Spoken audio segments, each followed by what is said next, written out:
On this edition of Falmouth in Focus, Falmouth heads to the polls, voting in new members of the Select Board and School Committee.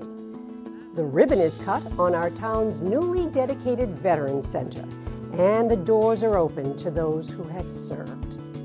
And Cub Scouts dig in the dirt to help local families at Farming Falmouth's Service Garden. It's all on Falmouth in Focus, and it starts right now.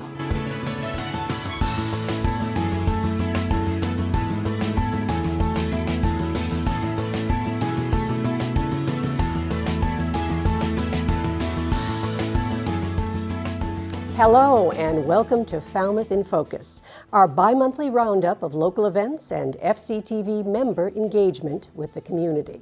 I'm Eileen Preston. Michael's visiting family in Armenia. We'll hear from him at some point during his travels in the weeks ahead. For the moment, let's focus on the local scene, where voters have just selected new additions to the lineup of hometown leaders. In the Select Board race, Woodwell climate researcher and former CAI reporter Heather Goldstone took a substantial lead early on, and she held on to it. She defeated her opponents Thomas Zine and Richard Doobie by more than 800 votes. She told FCTV's election night anchors Troy Clarkson and Gilda Geist that her science and journalism experience has prepared her for her new office.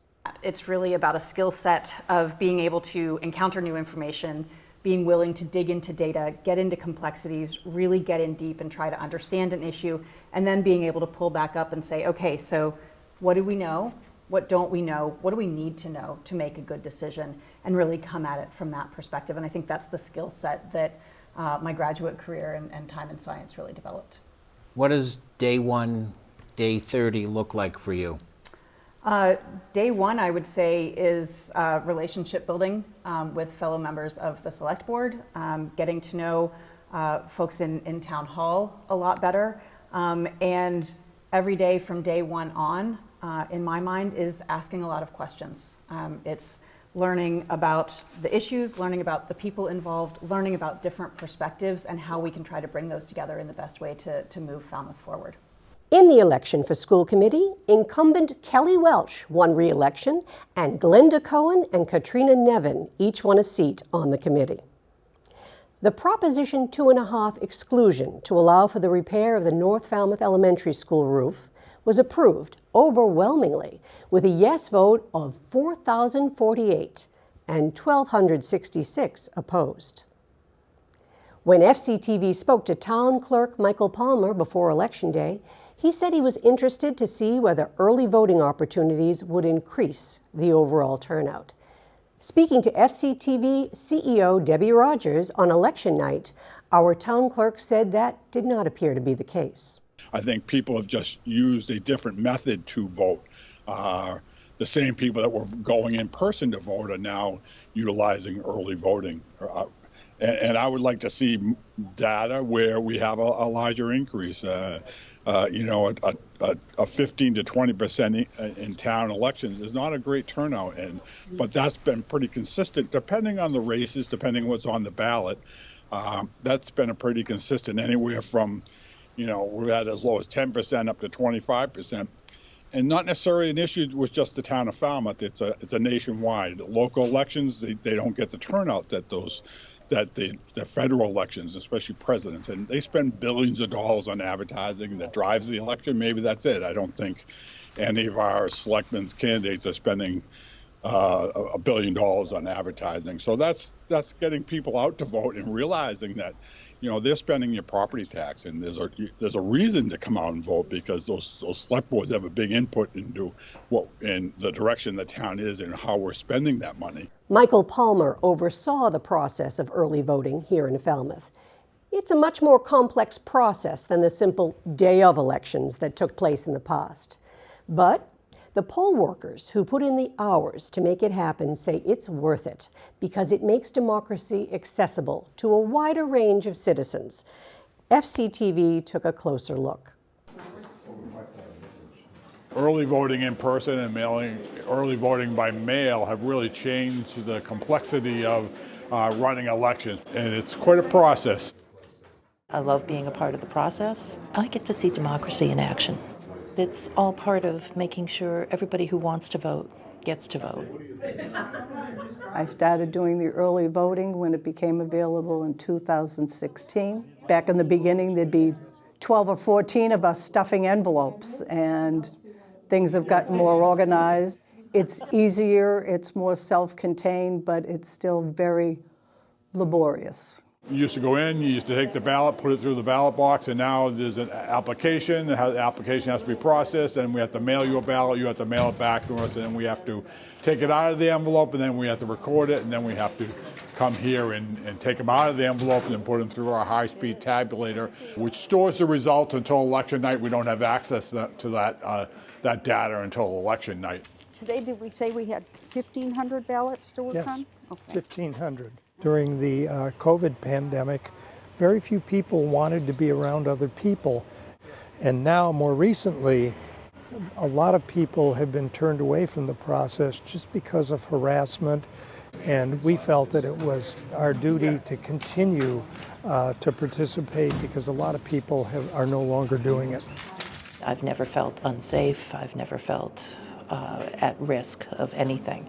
And I think that there are people who like to stretch it and they like to come in and be troublemakers. I mean, especially people who want to wear paraphernalia. And it's a mass law that you cannot do that.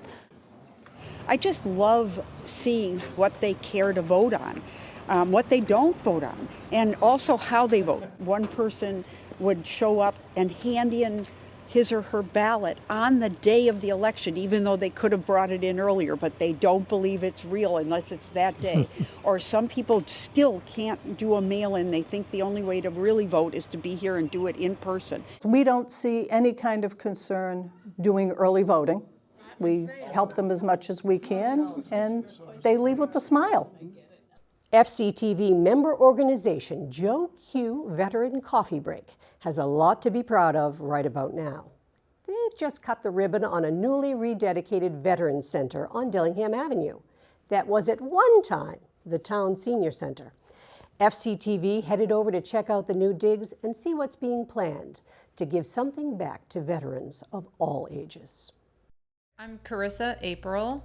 I'm the president of Joe Q Veteran Coffee Break, which is the nonprofit here in Falmouth that is renovated and going to open and manage the Falmouth Community Veterans Center. So I served in the U.S. Coast Guard for 23 years, and I retired here in Falmouth. And my kids were born here in Falmouth, and my husband is a native of Falmouth, so I am here for the long haul. And a few years after I retired, I was doing some other nonprofit work in town, and I met Alan Wilson, who was the then president of Joe Q Veteran Coffee Break, and he sort of recruited me in to join the board. In the November town meeting that year before, in 2019, the town meeting had voted unanimously to turn this 300 Dillingham Avenue facility into a veterans center, and that would be done by these nonprofit groups that could renovate it and do that. We sought donations of services and materials. We have contractors who donated their labor and talent and skill and materials to make renovations to almost the entire building. And we still have a ways to go. We still have some other pieces that we want to renovate. We have some other improvements to make, but we are ready to open on Memorial Day and be a space, sort of a roof over our heads where our veteran community can really thrive, strengthen, and support each other, where veterans and their families can be connected to so many services and resources that are already available in town, and really make those connections and improve quality of life, we hope.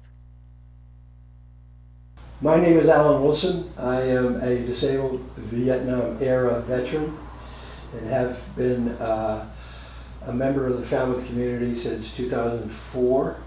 And in the period that I've lived in Falmouth from that time, early on, I got to know Joe Quintiliani.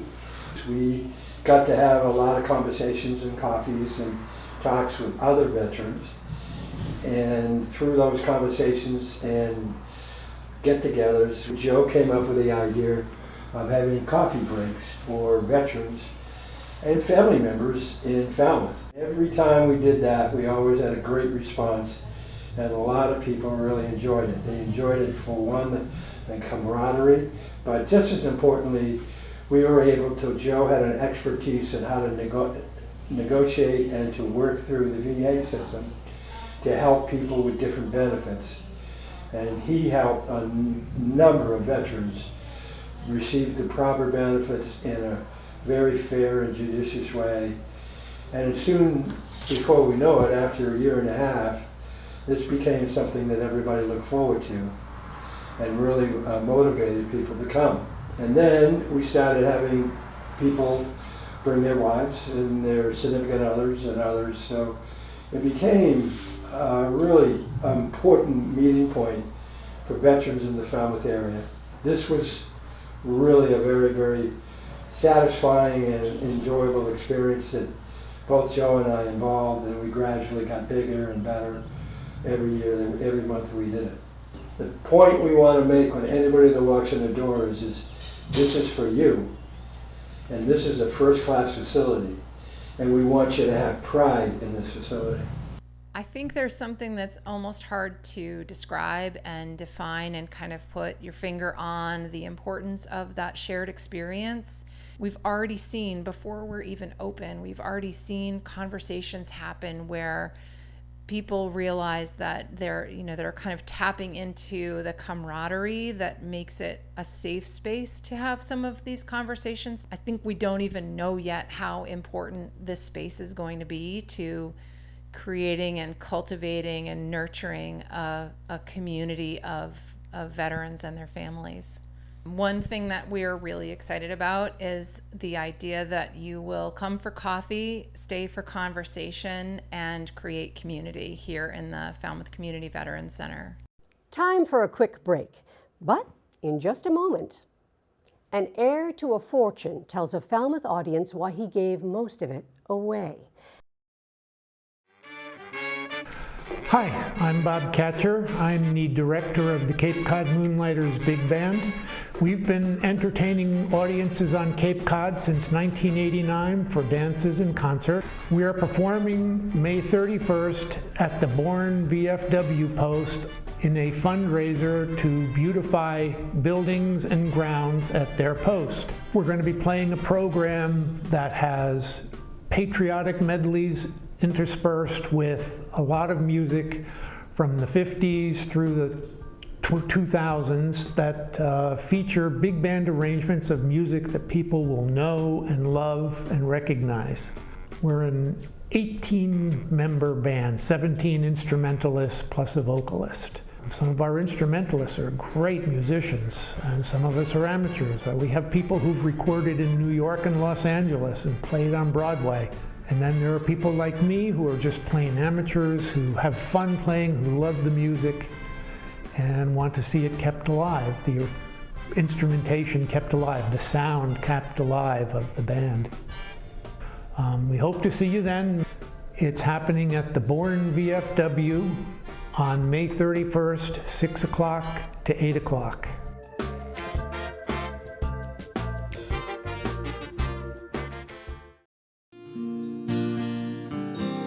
Come on, people now, smile on your brothers, everybody get together and try to love one another right now. Folk musicians Andrew Lewis and Michael Shea treated an audience at the Falmouth Public Library recently to a performance called Stories and Songs of the American Folk Revival. The performance repertoire includes timeless classics like Where Have All the Flowers Gone?, as well as original compositions by both musicians. FCTV is airing the concert on its streaming and cable platforms. Visit fctv.org/watch to learn more about tuning in. Racial Justice Falmouth held a recent event to shine a spotlight on one of the underlying causes of racial inequality, and that's wealth inequality. The group welcomed author Chuck Collins to Morse Pond Auditorium for a community Q&A. His most recent book is Born on Third Base.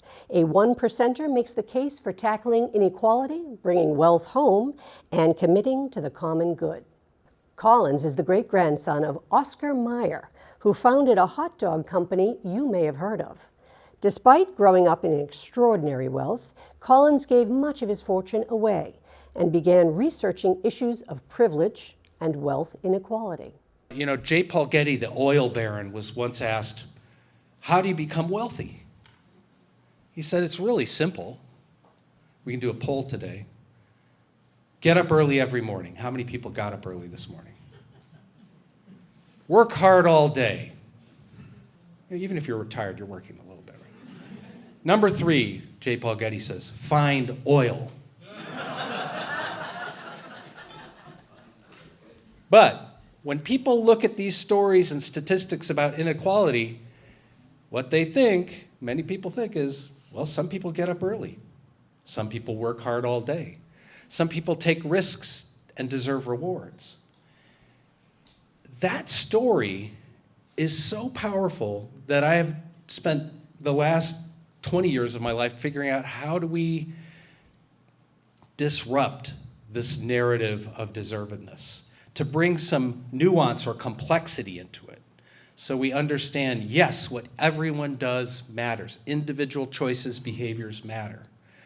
But that the multi-generational natures of advantage, this idea that we live in a meritocracy and we all, even this sort of starting race metaphor is so inadequate, because this whole idea like in each generation we're starting the race anew and you're going to start, we're all going to start and the gun's going to go off. Wait a second.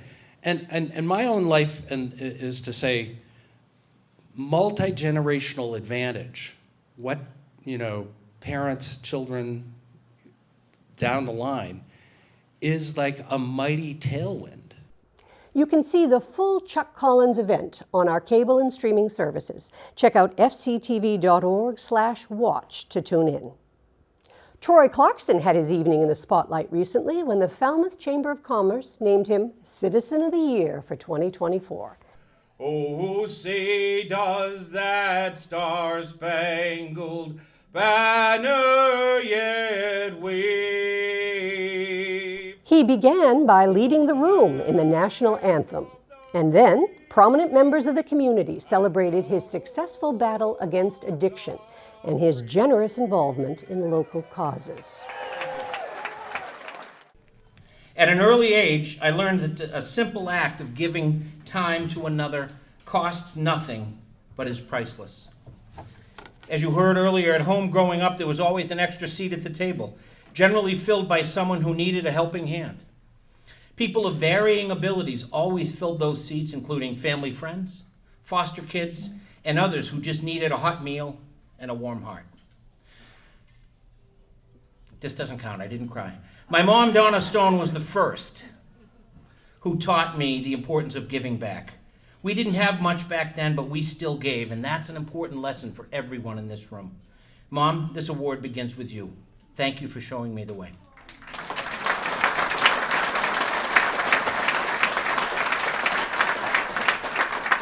Many of the seats here at the Seacrest are filled with people with similar stories of lesson learning, people who shaped who I am today, people who gave when they had little to give, or people who had plenty and still gave back. You see, I'm able to give back in many ways because of the paths shown to me by others, by the lessons taught in all aspects of my life, and the examples of leaders, doers, and volunteers in our community. The full Troy Clarkson Citizen of the Year event is running on FCTV's cable streaming and YouTube channels. When we come back, we head to the farm for an evening of scouts and sprouts.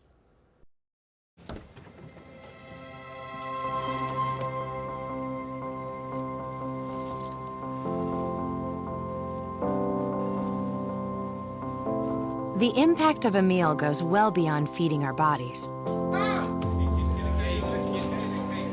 Food can open endless possibilities for people to thrive.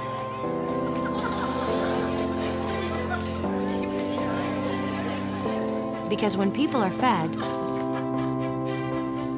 futures are nourished.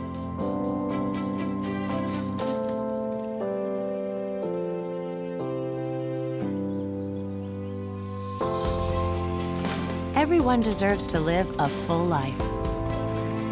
And with your help, together we can end hunger. Join the movement at feedingamerica.org/actnow.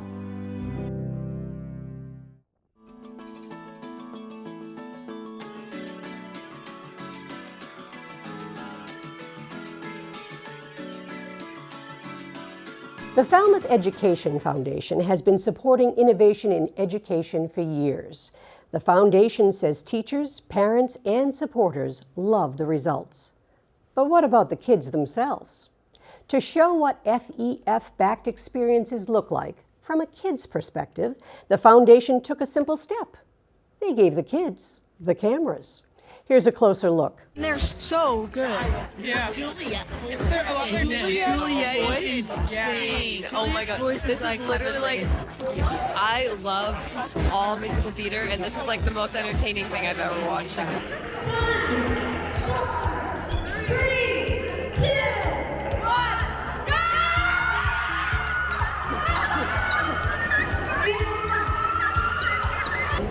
Times Square. Here we are in Times Square. What a change from Falmouth, Mass to Times Square. I think that this is insane.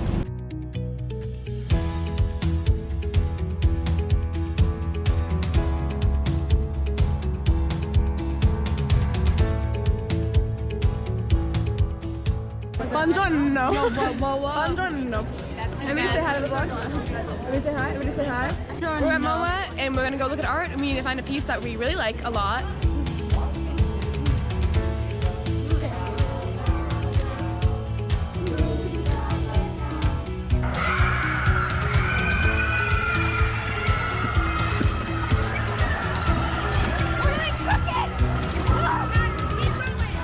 So one of the reasons that I've started up our railcar project, there's no standard that says you need to know about how railroads came through Falmouth, but while you're building something, you're talking with each other, you're learning from each other. It gives students confidence because it allows them to have a tangible result, something that they built. Not just something that I want to see and I see happen, but something that the kids can make happen.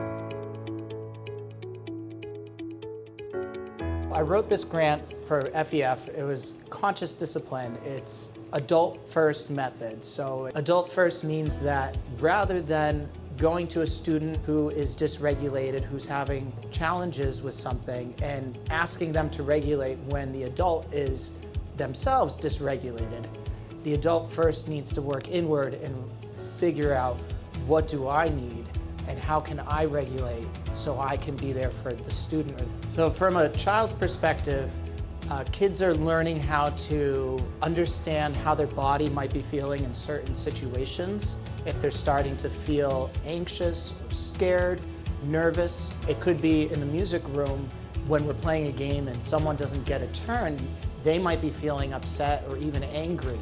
And they start to recognize those feelings and find a way to problem solve.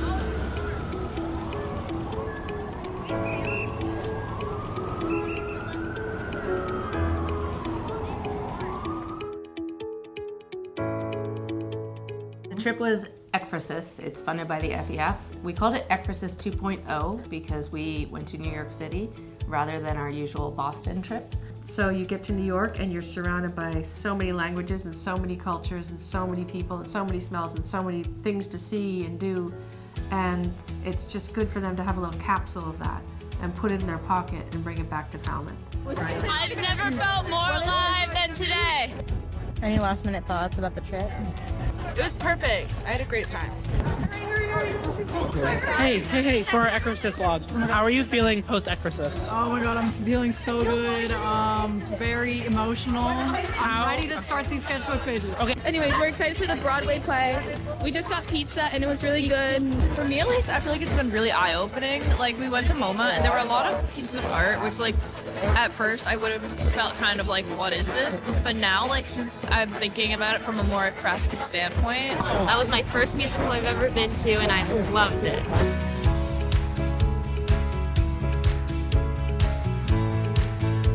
So thank you, FEF. Bye.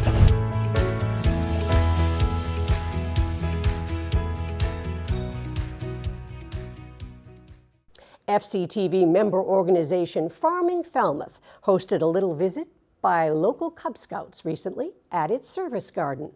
That's where the nonprofit grows thousands of pounds of fresh produce for donation to the Falmouth Service Center. The evening planting was part agricultural lesson and part contained chaos. Here's a closer look. All right, welcome you guys. This is the Farming Falmouth Service Garden. We're back party on! Hi, I'm Jessica. I'm the Tigers den leader, and I also work for Farming Falmouth. In order to accomplish some of our badges, we have to do service projects. We have been planting greens for the service garden. Can I show you an example of what's going to happen? Look at right here. Look at these babies. See how they're tucked in really nice? Yeah. They look very happy, right? We planted lots of cabbages. We planted lettuce. We planted cabbages. We planted lots and lots of lettuce. So then the community can have food.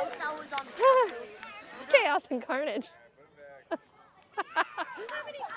It's like herding cats. It's great. It's really nice to get their hands dirty and get them familiar with different planting styles. We have a wide range, so we have everything from kindergartners to 4th grade. And they had a lot of fun tonight. Tuck it in. Tuck it in. Bedtime! I mean, this is not efficient agriculture, but effective agriculture in the sense that it's bringing kids back into farming, where like it's not about child labor, it's about having them know where their food comes from even a little bit. And in this day and age, having kids connect to their food is so vitally important so that people don't think that milk comes out of a machine or in a jug, or lettuce doesn't just show up on the shelf. Kids need to know, and it's the best way to get them out here to experience it. It's worth it just to know that some kids got their hands in the dirt today. Farming Falmouth extends its grateful thanks to Jeff Andrews for hosting the service garden on Tony Andrews' farm. If you'd like to volunteer a bit of your time to help them grow food while learning some useful garden knowledge, you can stop by farmingfalmouth.org. That's going to wrap up our show for the moment. I'm Eileen Preston. Until next time, we'll see you around town.